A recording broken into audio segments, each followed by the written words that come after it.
have arrived at the third and final segment of this debate about the real Jewish Messiah. Where do we stand? What have we learned so far? Dr. Brown shared his narrative, the portrait of what he believes about the Messiah. According to Dr. Brown, the Messiah is a perfectly sinless individual who dies for the sins of the world. He is rejected by the Jewish people, and he is accepted by the Gentiles. Dr. Brown encourages his audience to put their trust in the sacrifice of this Messiah. I explained that from a Jewish perspective, and the testimony of the Jewish people is that every iota of trust that exists in the human heart belongs with God and with God alone. So from a Jewish perspective, what we hear Dr. Brown telling us is that our trust in God is inadequate, it's incomplete, until we supplement that trust with the trust that he's advocating, the trust in his Messiah. Dr. Brown's messianic narrative actually has him looking forward to a time when the Jewish trust in God, to the exclusion of trust in his Messiah, is proven empty and inadequate. Dr. Brown quoted passage after passage from the scriptures in his effort to find scriptural support for this narrative. And Dr. Brown accuses me, because I reject his narrative, he accuses me of ignoring and overlooking all of these scriptures. My response to that accusation is that I have not ignored, I have not overlooked these scriptures. I actually read these scriptures, and it is these very scriptures that have directed me to reject Dr. Brown's narratives. That these very scriptures testify that Dr. Brown's narrative is false. Let me provide an example. Dr. Brown quoted Psalm 22 several times throughout his presentation. He sees Psalm 22 as a pillar of scriptural support for his narrative.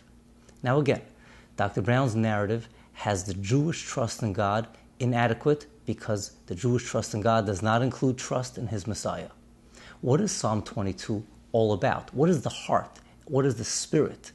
What is the song of Psalm 22? Verse 4. David identifies God as the one who sits enthroned upon the praises of Israel.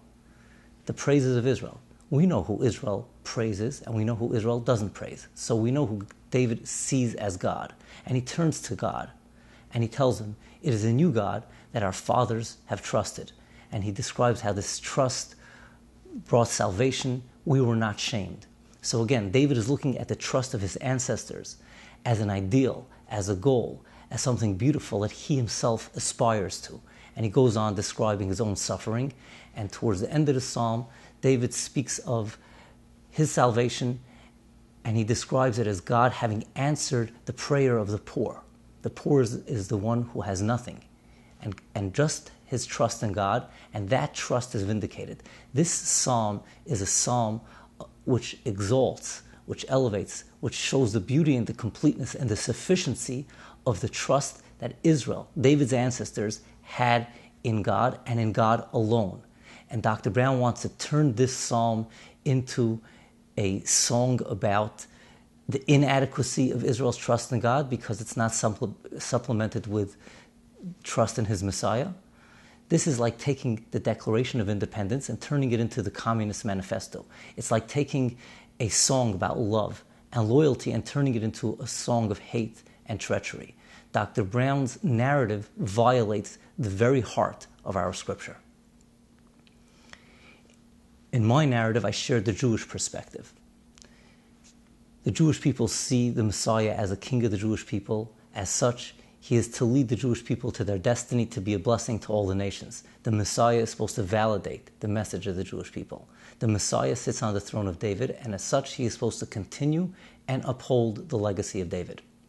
Interestingly, Dr. Brown did not dispute my understanding of Scripture concerning these foundational truths. Dr. Brown agrees that the Messiah as King of the Jews is supposed to validate the message of the Jewish people. Dr. Brown agrees that the Messiah sits on the throne of David and as such is supposed to uphold and continue the legacy of King David. However, there are three areas of disagreement between myself and Dr. Brown. The first area of disagreement isn't even directly related to our discussion. I mentioned in passing that even when we're in exile, we still fulfill, in a minor way, our role in God's plan to bring blessing to the nations of the earth. Because we are a priestly nation. As a priestly nation, we are the guardians of God's truth, and we carry God's message. We carry that message of trust in the one God who is the Father of all humanity. And individuals amongst the nations, and to some degree, nations have heard our message, have been inspired, and moved towards a better relationship with God. And in that way, we have brought blessing to the nations. Now, Dr. Brown, in response to what I have said, he said that he quoted scripture after scripture, which describes Israel's sin, Israel's rebelliousness. The behavior of Israel has profaned God's name, and therefore Dr. Brown concludes that the people of Israel cannot be a blessing to the nations, and instead he tells us that it's his Messiah that brings blessing to the nations. Now, I didn't say a word about the behavior of Israel bringing blessing to the nations. I spoke about the message of Israel bringing blessing to the nations. So whatever Dr. Brown said is completely unrelated to the point I was making. But since Dr. Brown brought the concept of behavior on the table, I would like to understand what he is talking about. Fact of the matter is that wherever the Jewish people went, just like Joseph, our ancestor, despite being accused of the most vile crimes, still, wherever we went, we elevated the level of the economy, the justice system, education, philanthropy, medicine, innovation. We championed the rights of the individual. We championed the respect for human life wherever we went. And in that sense, we were a blessing to the nations that we inhabited. John Adams, the second president of the United States, said that no nation has done more to civilize mankind than the Jewish people. Perhaps you want to understand that as a generous exaggeration. Perhaps, but let's contrast that with the impact of Dr. Brown's Messiah. The foundational texts of Christianity, the texts from which Dr. Brown draws his narrative, tell us that Dr. Brown's Messiah slandered the Jewish people. He called them liars, murderers, hypocrites, enemies of God, children of the devil. Dr. Brown's Messiah tells the world that the Jewish religion is arrogant, it's cruel, it's legalistic, and it's hypocritical. These murderous lies were taught by the most honored names in the church. The followers of Dr. Brown's Messiah were fed these lies together with their mother's milk. And the result of this were centuries upon dark centuries of persecution, of degradation, of murder, of massacre, and of genocide. This is the tragic history of the Jewish people in the Western world. And as tragic as the history of the Jewish people was, a far deeper tragedy wasn't so much the people, the victims of these persecutions, of these massacres. The far deeper tragedy was the fact that so many good people were drawn in to become murderers and persecutors. Again, there were many holy and just and righteous Gentiles throughout history that stood up for the Jews. But sadly, there were many, many Gentiles who were persuaded to murder by the words that are recorded in the Christian scriptures, the words, the lies that the Christian scriptures record against the Jewish people. This was the instigation for so much persecution, and I ask, where is this blessing that Dr. Brown is talking about? The second area of disagreement between myself and Dr. Brown has to do with the content of Israel's message. Dr. Brown agrees that the Messiah is the King of the Jews, and as such, he's supposed to lead the Jewish people to their destiny to be a blessing to the nations. As King of the Jews, the Messiah is supposed to validate the message of the Jewish people.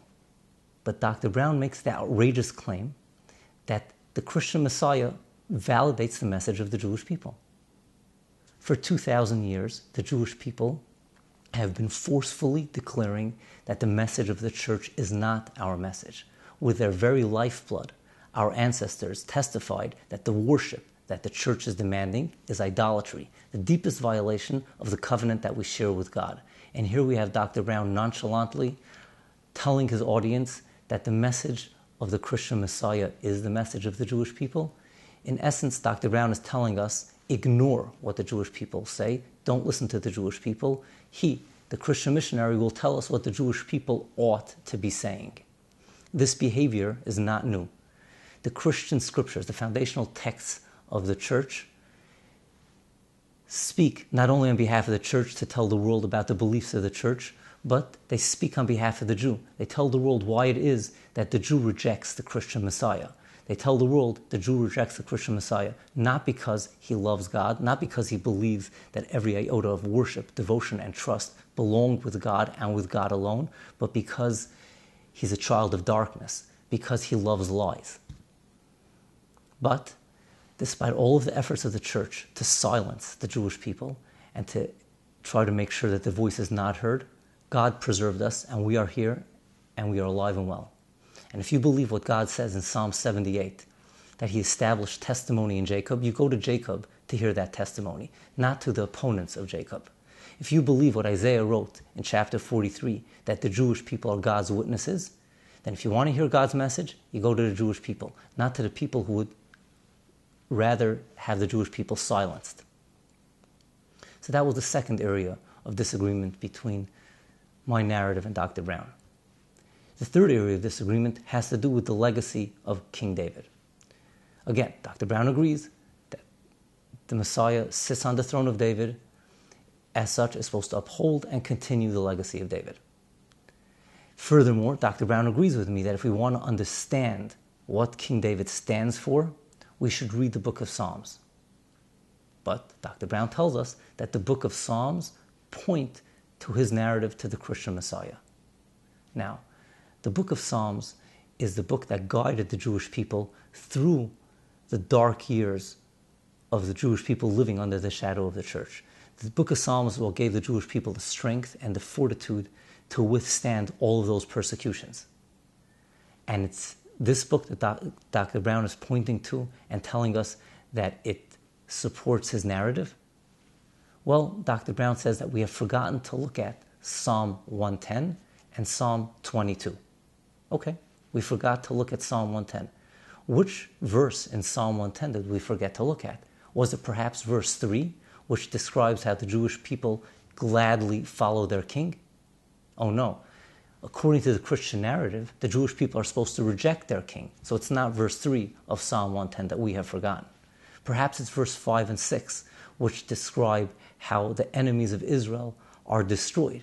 But again, that doesn't fit the Christian narrative either. According to Dr. Brown, the destruction of Israel's enemies is not part of the blessing to the nations that the Messiah is supposed to bring. So which part of Psalm 110 did we forget?